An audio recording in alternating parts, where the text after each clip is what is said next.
आज सुबह मैंने दस्तरख़्वां पर अभी नाश्ता ही लगाया था कि अचानक बेगम ने ऊंची आवाज़ में रोना शुरू कर दिया और मोटे मोटे आंसू जब बहुत ज़्यादा बहने लगे तो मैंने तंग आकर पूछ ही लिया कि क्या मसला है। बेगम रोते हुए कहने लगी कि मेरी इस घर में हैसियत सिर्फ़ नौकरानी की है।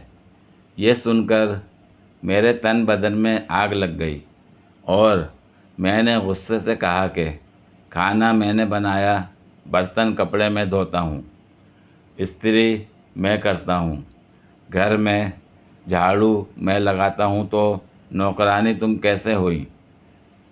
बेगम इत्मीनान से बोली, जाहिद के अब्बा, नौकर की बीवी कौन होती है? नौकरानी।